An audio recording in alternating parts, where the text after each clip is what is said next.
All right, we're just getting unloaded for another day of riding up here in Revelstoke, BC. Today's November 25th.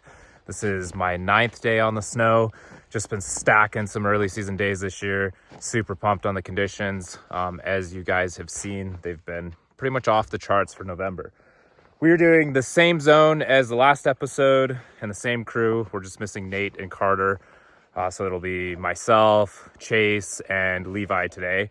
And instead of vlogging the day like the last episode, I'm going to focus more on giving riding tips for deep snow and, vlog the day, but kind of have like a cross between a vlog and an instructional video. So hopefully it's both entertaining and helpful in case you find yourself in super deep snow here in the near future. Before we even get started with the day, I'll talk about suspension setup. I just run my shocks pretty soft for deep snow. If I get a storm mid-season, I'm not going to soften the shocks up specifically for that storm. But when I'm on a brand new sled riding deep snow, I kind of just leave it where it comes from the factory, which is relatively soft. And then I stiffen up the rear track shock just a little bit to help cut down on the wheelie factor. But I like the fronts really soft. I like the front track shock really soft. You just don't need a very supportive suspension when you have 5 feet of soft snow. So just kind of leaving it where the factory sets it up. Stiffening up that rear track shock though is pretty important when you're running a 155 Chaos, because it's going to tame that front down and keep it from flipping over backwards all day long. I think every person I've been riding with has stiffened up their rear track shock just to control that wheelie factor. Being on a 155 Chaos boost, they just are light on the skis, and that's part of what makes them so fun, but you can't get anywhere if you flip over backwards constantly. So just doing a little bit of suspension setup with that rear track shock goes a long ways. Levi's running Öhlins, which also helps with the wheelie factor because you can control how the shock works a lot more. And I believe you added a little bit of preload and a few clicks of compression. I added a little bit of compression and reduced the rebound a little bit. She was kicking a little bit, going down the trail. Tail ends just kind of hopping around behind me. So I settle out that rebound and just let it soak up the trail instead of just kicking you and bucking you the whole time. Yeah, so Levi has a rebound dampening adjustment with the Öhlins. Stock shocks do not have that. Basically what he's talking about is that shock is rebounding too fast and kicking the back end up inconsistently. So slowing down the rebound, also called increasing rebound dampening, is going to help that and help him stay in control more. And yeah, that's all we're really getting into as far as sled setup for deep snow riding. It, the longer the sled you have, the better off you're going to be. But you're not going to put a long track on specifically for one deep snow day of riding. So you're just going to ride what you have. One more tip before leaving the truck: I like to top my sled off with fuel. It's really tough to get your tank completely full when you're filling it on a sled deck or in a trailer or something. So what I do is I carry a fuel jug like this on my sled deck. When I back my sled down the ramp, I stop with my sled at a pretty decent angle and top it off, and that allows the kind of like air pocket in the back of the gas tank to get filled. And you can get another maybe 3/4 of a gallon to gallon of fuel in that way, and that makes a huge difference because obviously on deep days we're burning it up. And then you can also pack fuel. Sometimes I use like a gas bag and bungee that to my tunnel. But I don't know, it's kind of a pain in the ass carrying those, and I prefer just to make sure my tank's completely full. It just depends on how deep into the zone we're going. Today I don't have a gas bag just because we're getting kind of a late start, and I know we're not pushing that deep into the zone. But if we had like an 8 to 10 hour day of riding ahead of us, then I would top my sled off like I just described and also carry a 3-gallon gas bag. The parking up here is definitely a bit of a shit show. We unloaded and then parked our trucks as close together as we could, making sure to leave room on this road for people to get by. I'll do a video when we drive by everyone else up there, but it's just like a cluster of trucks parked on the side of the road.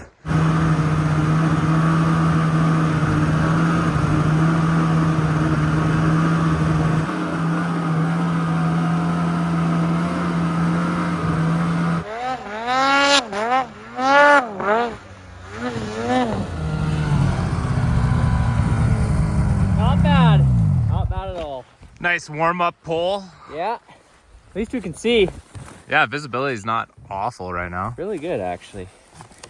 I'm pumped on how this thing's running. I like the Polaris. The 25s run so much stronger. Yeah, it's... And you're still in break-in. Once they're out of break-in, they really pull hard. Dude, compared to the 22, they definitely made some changes, so...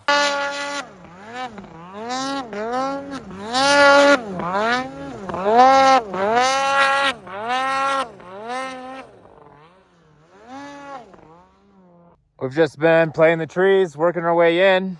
The light is decent. It's kind of overcast. Definitely not like great light, but it's not as socked in as what we had most of the week, which is nice. We've got a bit of an inversion going on down in the valley, but cloud cover still over the top.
I'm gonna go through some GoPro walkthroughs of just picking through the trees in deep snow. Right off the bat, I'm parking in a way that's gonna allow me to get momentum. I kind of let my skis drop over the edge of this log, and that sets me up to kind of catch my breath and pick my line. I got a couple of good line options. One is hook hard right and try to go up, and the other one is hook the lower line. I like the lower line for in deep snow because it kind of levels out right there, and I know I can build a bunch of momentum going downhill and then hook uphill right after building that momentum. So anytime you stop, really anytime you even let off the gas, you want to make sure you're stopping in a spot that's going to allow you to get momentum again. And this works out great, just stopping on top of a pillow or a log or in a downhill position.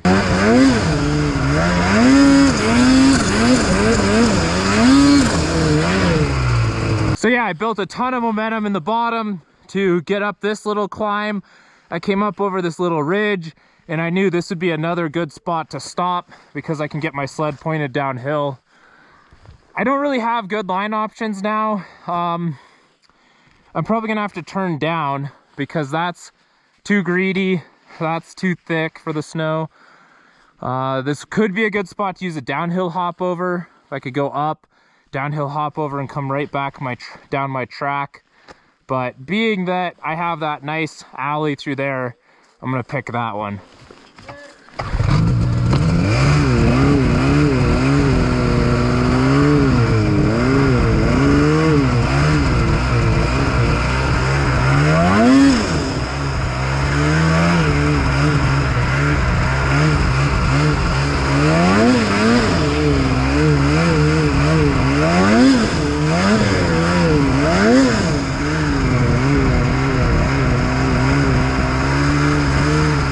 Anytime you get little trees and deep snow, there's air pockets next to them and your track or your ski will drop out. So I'm gonna avoid anything over there because of the trees. I have a pretty nice alley through there. I just wanna make sure that my track is on the uphill side of that little tree in the middle.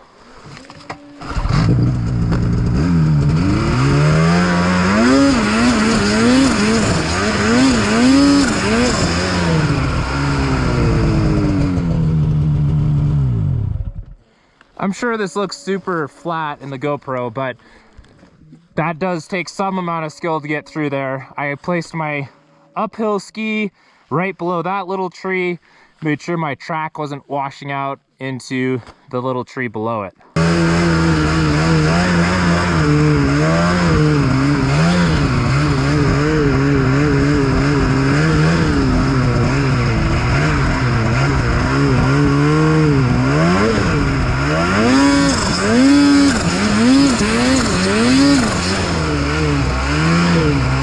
So I'm getting funneled into like this ravine draw thing. This is where I start being cautious in deep snow because I know how hard it is to come back up this. Something that I almost always do when I drop down something that's uncertain is I pick a line down that packs a trail for my line up. So looking at this, I think I want to drop straight down, do a hop over, and then come right back up this. If I have to turn out and take a low line, I have that option. So I guess that's going to be my plan B. But instead of like going rogue on the way down, I'm pre-planning my up line by taking the down line and packing it.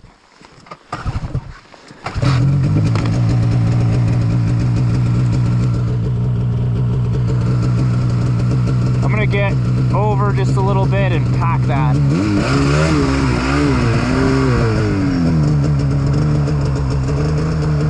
And you don't want to stop in the bottom.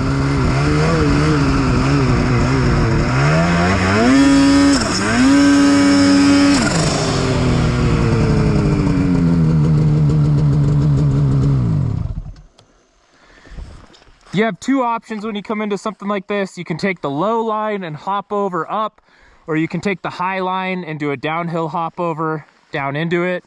Which one you use kind of depends on how deep it is and how much momentum you can get. I was confident I could get this hop over, so that's the one I chose.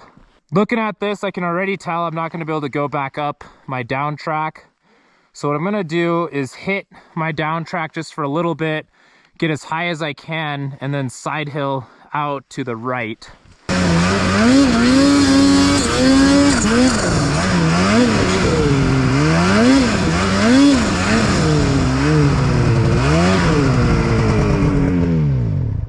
That worked pretty good. My track down definitely helped me build some track speed to get back up.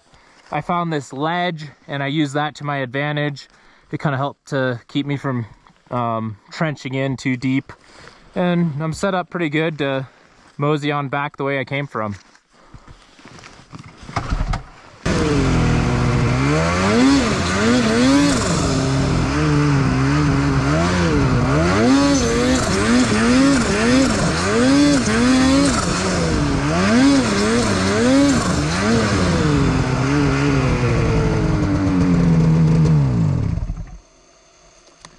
I'm constantly looking for plan Bs, and even more so in deep snow.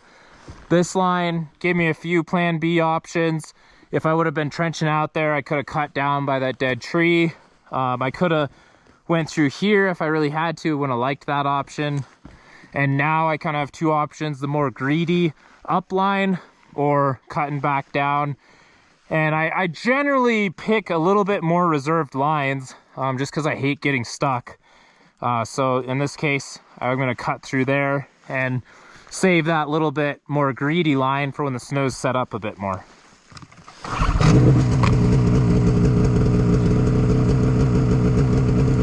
I'm going to intentionally let the sled trench into the snowpack, and that's going to help hold me in a side hill and keep me from tipping into the tree.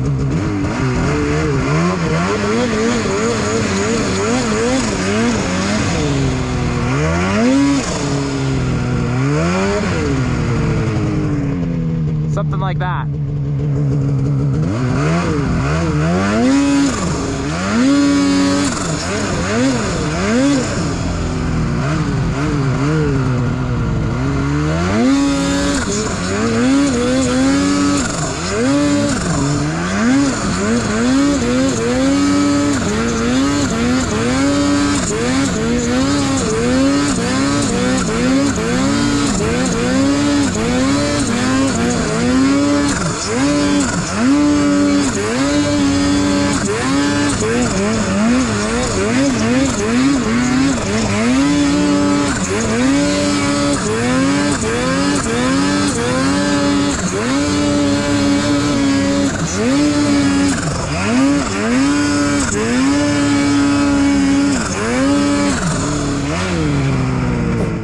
Found a killer spot to do some filming. I'll have Levi set up with the camera on that point to film this stuff in here.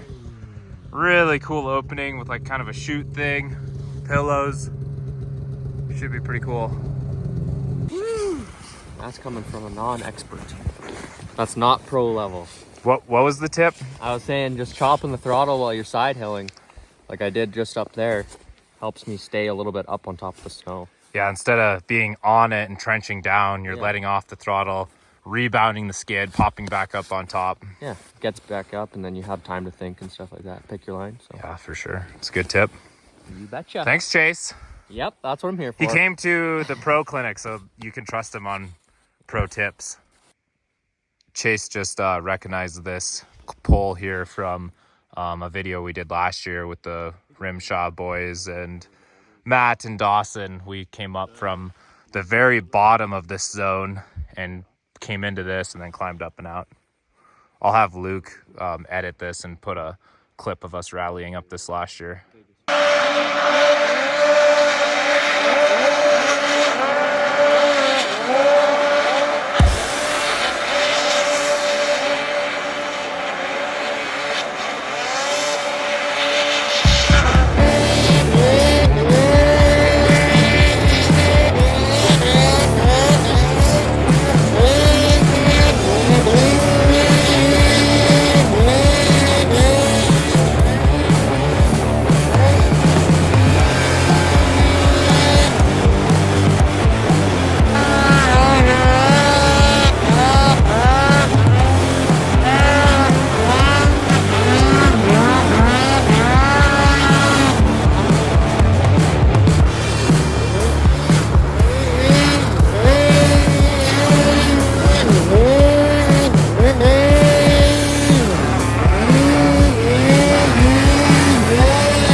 That's how I like to start the day out. That was sick, buddy. Getting rowdy. I found that I always start the day like a little, I wouldn't say rusty, but just like not really on it. like mentally just a hair slow. So what I try to do is ease into the day.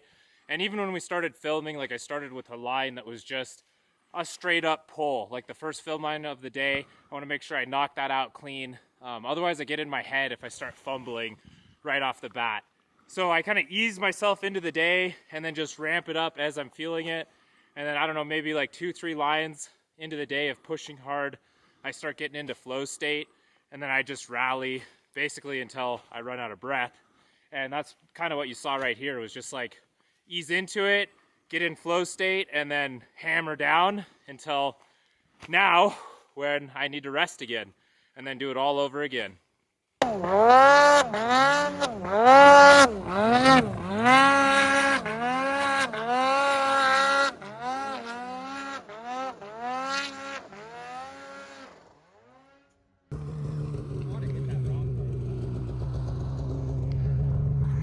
Chase came down this and caught a rock with his ski. You can kind of see the rock poking out there, and did a lower A-arm. Cut this. Not allowed to go in the video? No, I don't care. Show my fails, it's part of it. We have really good snow, but it takes like so many feet of snow to cover up pillow fields like this to be to the point where you're not going to catch a rock. Like you need like 10 feet plus, and we're sitting at like 5. Just glad you didn't get it on video. I don't know how I missed it. I had my phone in my hand, but it wasn't recording. I messed up. Because it looked bad. All I heard was a crunch and you walking down to your sled. Yeah, I ran into that rock at the top. Oh, the first one. No, I don't got big arms like Caleb. I can't just muscle a sled, you know? We can fix that. We can, it'll take a bit though. Take a couple years.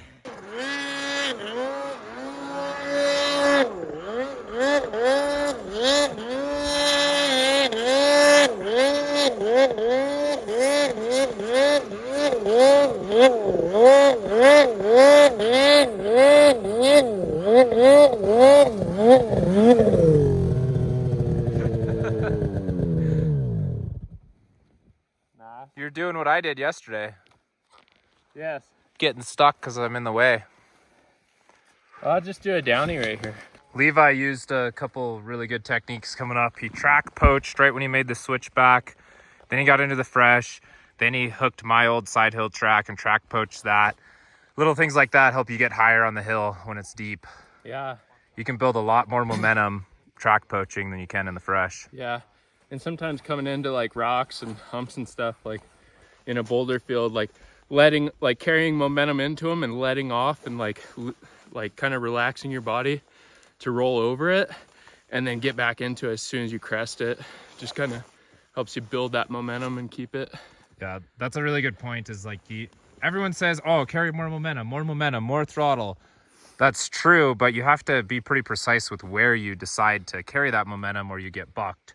So straight, flat, carry momentum. When you get to something rough, like try to go up a pillow like that or something, you kind of pop and coast over it and then get back into the throttle over the other side. Mm-hmm. You're picking and choosing where you carry momentum, keeping it smooth, setting you up for success.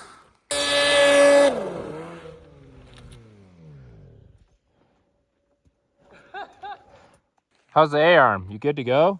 We're gonna see. We're gonna test it out here right now, and I'll let you know. I think you're good It should be good though. Skis are straight. We'll make it work. We've spent maybe an hour and a half in this zone. Just love pillow fields like this. So much fun. Time to keep moving though. Find some fresh stuff.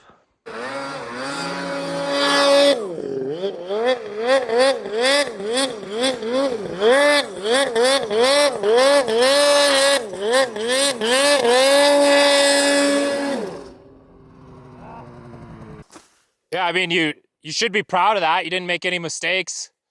Just to make it look rowdier, you just need more momentum into it to pop it. Yeah. But to get that hop over in the bottom clean and carry momentum in, like that's a super tech line, so nice work. I'm gonna try that one more. With a little more momentum and pop right at the top of my trench.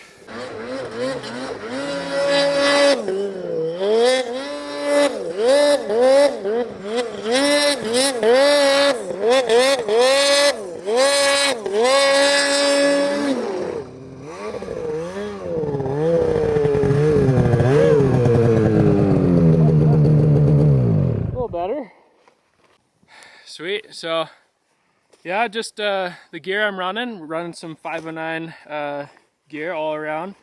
Got my free ride gloves, super nice for keeping your hands dry and warm, especially on those cold rides in and cold rides out. They work pretty good. There's still good dexterity, so you can control like all your levers and whatnot. Then I'm running the Allied mono suit for 24, purple and blue. It's super sick. It's been keeping me dry, pretty comfortable. For a helmet, run the Carbon Altitude 2.0 and the Aviator 2.0 goggles. Not the heated. I prefer personally the lightweight feel of Carbon with no battery pack, but that's my preference. Battery pack works good for those super deep days and you're just fogging over constantly. Money. Then boots, running the 509 double raid boas in the shark skin. Super awesome. I love the support that the boots give me. They give me good traction. They hold up to the running boards well. And the boas are awesome for taking on and off and cinching them down real tight. Definitely beats laces. And that's your advertisement for this YouTube video. I'm not a huge fan of running advertisements, but it is important to plug some of our sponsors once in a while. 509 is a huge contributor to what we do, and Levi and I both run strictly 509 gear. Yeah, absolutely. Works good. Absolutely. Gear works awesome. The company's awesome. Great people behind the product, and you know they're always willing to take feedback. So if you guys personally have feedback, don't hesitate to reach out to them. They like to listen to riders and their input and try to make the best gear out there. So yeah, definitely check it out. Should we go check on Chase? He's been down in the bottom for a while now.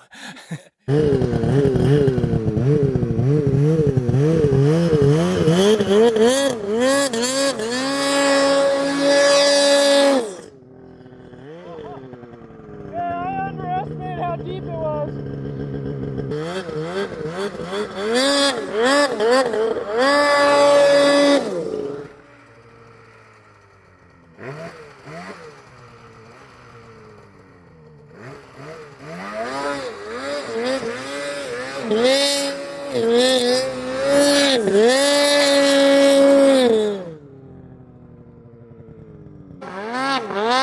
We didn't actually make it to Chase.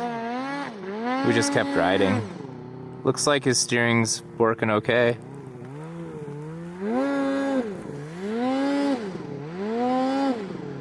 Here's a good opportunity for another deep snow riding tip. When you do a bow tie, you actually want to under-rotate your bow tie so the front end lands pointed downhill more. He kind of over-rotated it, and when he got onto the throttle, just trenched out because his front end was so high. If he would have landed with his front end in here and down, I think he would have rode it out no problem.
Oh, I think he's tired. Yeah, I think he's really tired. Wow. You're looking a little tired.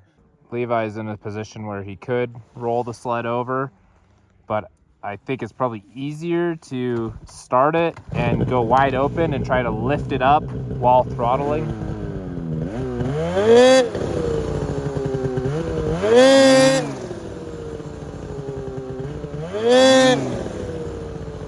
The downside to this is if he trenches it out, then he's stuck. There, see, yep, just like that. I do that all the time. Kind of tip over and then use the throttle and pushing on the sled to get back upright. That way the track's like clearing a spot for it to sit and you're not fighting it as much.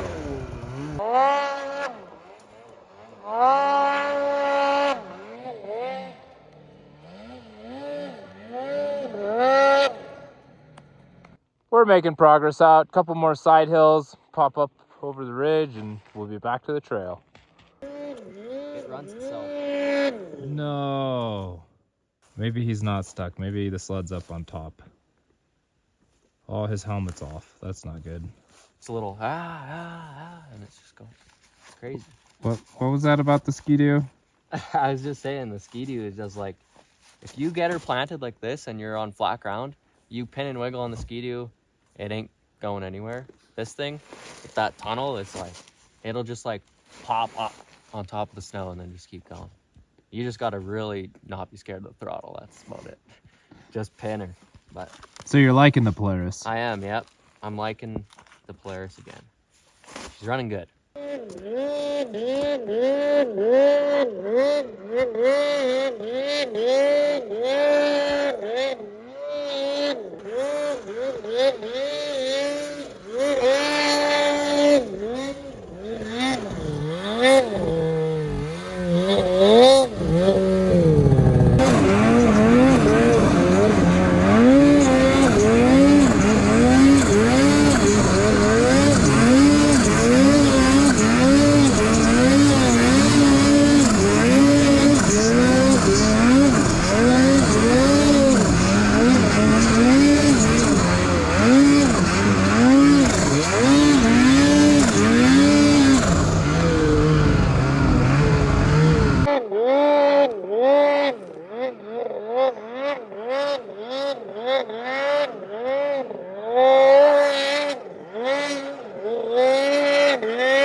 We got one of them up and out. One to go.